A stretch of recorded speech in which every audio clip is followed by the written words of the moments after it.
공매아지입니다. 지난 시간 영상을 잘 따라오신 분들은 회원가입, 범용공인인증서 등록, 나의 온비드 설정, 부가정보 서비스 이용에 관한 내용들을 잘 따라오셨을 거라고 생각합니다. 그러면 이제 여러분들은 온비드에서 좋은 물건을 찾아서 낙찰받고 성공적인 투자로 이끌어 가셔야 되겠죠. 그러기 위해서는 먼저 좋은 물건을 검색하는 방법을 알아야 합니다. 검색을 잘해야 좋은 물건을 찾으시겠죠. 자, 그러면 이제 온비드에서 좋은 물건을 어떻게 찾는지, 내가 원하는 물건을 어떻게 찾는지 자세히 알아보도록 하겠습니다. 자, 화면 보시죠. 온비드 창에 들어오시면 첫 번째 화면이죠. 이 첫 번째 화면을 통해서 검색하는 방법을 한번 보도록 하겠습니다. 좌측에 사진이 검색창입니다. 커서를 옮겨보면 아파트, 불용품, 임야, 상가, 자동차, 대지, 단독주택 클릭하시면 원하는 물건이 검색이 됩니다. 그런데 저는 여러분들께 꼭 말씀드리고 싶은데 초보자분들은 이 화면 검색을 사용하지 않으시면 좋겠습니다. 모든 것이 자산 구분 없이 한꺼번에 검색되기 때문에 실수하실 수 있기 때문입니다. 공부하는 차원에서 일단 옆에 있는 용도별 검색에 대해서 말씀드릴게요. 용도별 검색을 보시면 부동산, 동산, 부동산에서 또 수의계약, 동산에서 수의계약 바로 검색할 수가 있고요.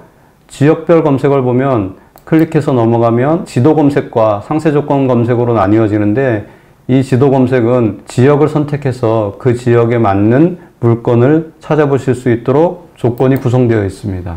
이제 상세 검색으로 넘어가는 방법을 설명드릴게요. 상단에 있는 카테고리 부동산과 동산, 저는 일단 부동산부터 해볼게요. 부동산 홈으로 갈 수가 있습니다. 부동산 홈을 클릭하면 상세 조건 검색으로 넘어오게 되죠. 여러 가지를 체크하실 수 있도록 화면이 구성되어 있어요.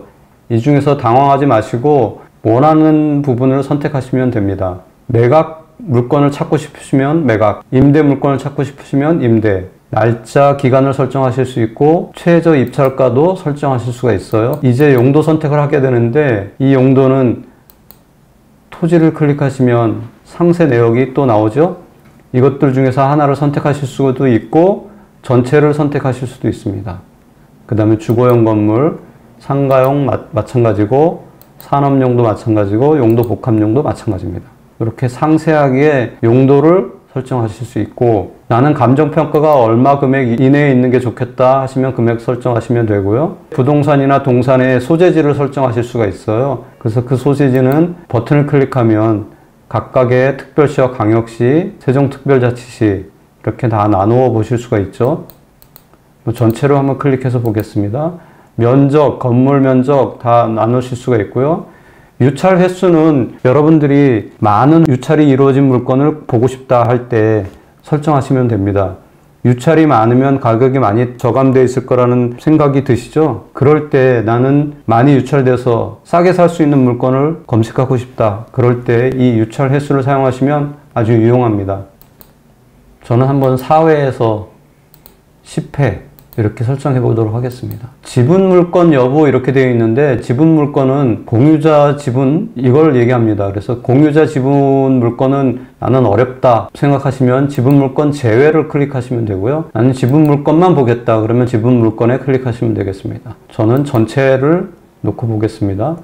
이제 자산 구분인데 이 자산 구분이 제가 동영상을 따로 찍은 적도 있어요. 오늘 자세하게 한번 설명드려 볼게요. 일단 앞에 캠코 물건과 이용기간 물건 크게 두 가지로 나뉩니다. 캠코 물건은 캠코가 소유권을 가졌다는 뜻이 아니고 캠코가 주관해서 이 물건을 매각하고 있다 이렇게 이해하시면 됩니다. 더 쉽게 얘기하면 사진을 올리거나 개찰을 하거나 전화를 받거나 통지를 하거나 이런 모든 사무적인 일을 캠코가 하고 있다 이렇게 보시면 되고요. 이용기간 물건은 이용기간이라는 것은 회원입니다. 우리도 온비드 사이트에 회원가입 했는데 우리는 물건을 사려고 회원가입했잖아요. 이 이용기간은 물건을 팔려고 회원가입한 기간들입니다. 그래서 우리는 무료 가입했지만 이 이용기간들은 유료 가입입니다. 돈을 내고 가입한 다음에 이 온비드 시스템을 이용해서 부동산이나 동산을 팔고 있는 겁니다.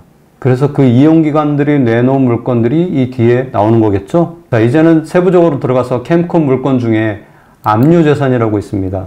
이 압류재산은 세무관청이 체납자의 재산을 압류해서 그 물건을 이 원비드 시스템을 통해서 팔고 있다 이해하시면 됩니다. 많은 분들이 경매와 공매를 비교할 때 공매에서는 인도명령 제도가 없다 이렇게 말씀하실 때의 그 물건, 그게 이 압류재산입니다. 그렇다면 이 압류재산은 권리 분석이 필요하겠죠? 경매를 공부하고 오셔서 공매에서 물건을 검색하실 때 경매와 동일한 방식으로 하고 싶다. 그런 분들은 이 압류재산을 검색을 하시면 경매 물건과 동일한 방법으로 권리 분석해서 수익을 내실 수 있는 물건입니다. 자, 두 번째, 국유재산. 이 국유재산은 말 그대로 국가가 소유한 재산입니다.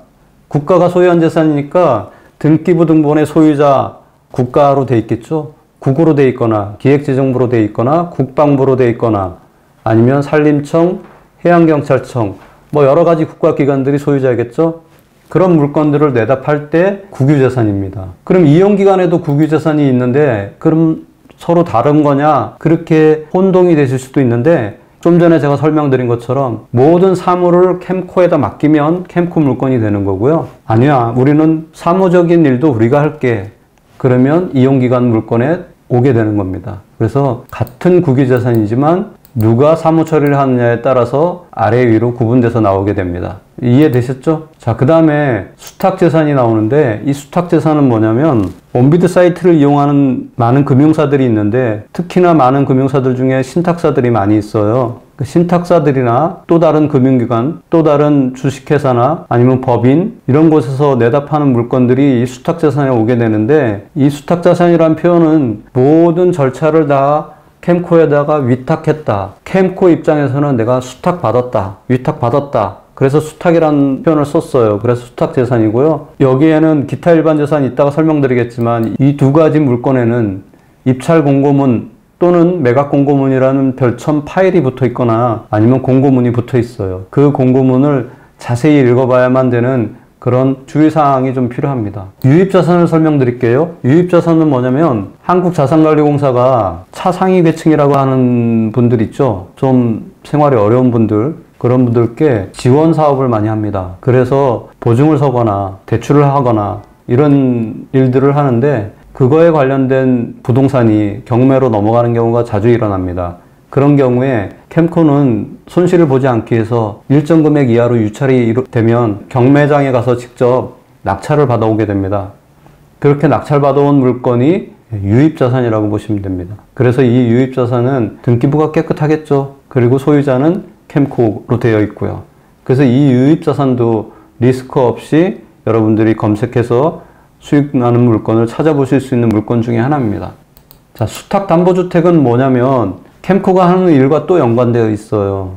그래서 캠코는 신용회복을 지원하기도 합니다. 이 신용회복을 지원할 때 보통 국민들의 세금을 사용하게 되는데 밑빠진 독에 물붓기가 되지 않기 위해서 주택을 담보로 잡힐 수 있는 분들을 신용회복을 지원합니다. 이렇게 신용회복이 잘 되면 좋은데 되지 않고 다시 문제가 되면 그럴 때 담보로 잡았던 주택을 이 수탁담보주택이라는 이름으로 매각을 하게 됩니다. 그래서 유입자산과 수탁담보주택은 자주 볼 수 없는 물건이에요. 1년에 한두 번 정도 나온다고 이해하시면 되겠습니다. 자, 캠코 물건은 다 설명드렸고요. 이제 이용기간 물건을 설명드려 볼게요. 국유재산. 국유재산은 아까 말씀드렸죠. 국가가 소유한 재산. 공유재산. 공유재산은 공공기관들이 소유한 재산이라고 이해하시면 됩니다. 딱 머릿속에 떠오르시겠죠. 아, 국가가 소유한 재산? 공공기관이 소유한 재산? 그 다음에 캠코가 소유한 재산? 이것들은 위험부담이 별로 없겠네? 이런 생각이 드시죠? 맞습니다. 이렇게 클릭해서 검색하시면 권리 분석 안 하셔도 좋고 그 다음에 위험부담도 없다. 이해하셨죠? 그 다음에 기타 일반 재산 설명드릴게요. 기타 일반 재산은 좀 전에도 말씀드렸지만 금융기관이나 일반 법인들이 내다 파는 물건인데 캠코에다가 모든 사무를 갖다 맡기지 않고 본인들이 직접 사무를 처리할 때 말 그대로 기타 일반 재산인 거죠. 그래서 기타 일반 재산 공매라는 이름을 붙였습니다. 금융권 담보재산은 거의 99%가 동산이라고 보시면 돼요. 금융기관들이 대출을 일으킬 때 회사들이 가지고 있는 기계장치류를 양도담보계약서를 통해서 계약을 하고 대출을 해주게 되는데 그럴 때 그 대출이 부실이 나면 그때 양도담보 잡았던 기계장치류, 그러니까 동산이죠. 그거를 내다 팔 때 금융권 담보자산 이 항목으로 내다 팔게 됩니다. 자, 이제 자산구분 전체를 다 이해하셨는데 이것들을 어떻게 내가 체크하고 검색했을 때 어떤 물건들이 나온다, 이걸 이해하고 계시면 아주 쉽사리 검색하실 수 있고 또 정확한 검색을 하실 수가 있겠죠. 그 다음에 지도 검색을 마지막으로 설명드리도록 하겠습니다. 자, 지도 검색은 우리가 지도를 보면서 행정구역을 클릭하실 수가 있고 그 행정구역을 클릭하신 다음에 우측에 선택지역, 그러니까 지자체, 시, 군, 이걸 또 선택하실 수가 있고 어떤 시에 몇 개의 물건, 어떤 군에 몇 개의 물건이 있는지 동시에 보실 수 있죠. 자, 제주도를 한번 예를 들어 볼게요. 서귀포시에 7개, 제주시에 33개의 물건이 있다고 되어 있죠. 서귀포시를 클릭해 볼게요. 서귀포시를 클릭하니까 서귀포시가 지도로 나타나면서 그 지도 위에 물건들이 이렇게 표시가 됩니다. 그러면 난 바닷가에 있는 이 물건이 궁금하다. 클릭하시면 그 물건에 대해서 자세한 내용을 화면으로 보여주죠. 이 물건은 임대 물건이네요. 물건 상세로 이동 클릭하시면 물건 상세로 이동하는데 한번 해볼게요. 전체 창으로 물건을 자세히 볼 수 있는 창으로 넘어오게 되죠. 공부를 위한 거니까 화면만 잠깐 보고 다시 넘어가겠습니다. 지도를 통해서 또 스카이뷰도 볼 수가 있어요. 그래서 스카이뷰를 보면 네이버 지도나 카카오 지도에서 보실 수 있는 위성 사진과 동일한 내용이죠. 그 다음에 지적도도 보실 수가 있어요. 여기가 상업지인지 일반 주거지역인지 계획관리지역인지 자연 녹지지역인지 색깔로 표시해 주죠.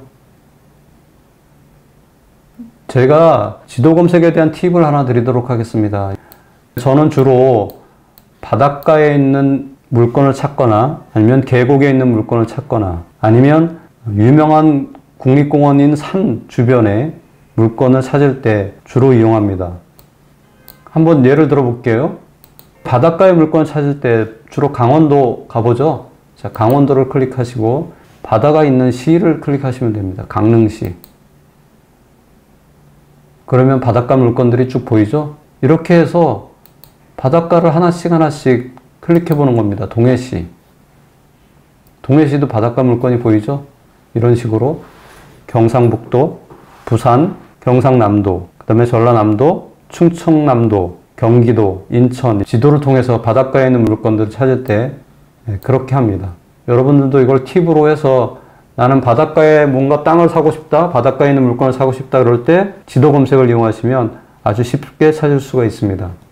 지금까지 온비드 사이트 설명을 드렸어요. 이제 나의 온비드 부가정보, 검색하는 방법 공부하셨으니까 입찰하기 위한 준비가 모두 마쳐지신 겁니다. 이제 다음 편에는 실제로 물건을 찾아서 직접 입찰해 보도록 하겠습니다. 다음 편 기대해 주세요.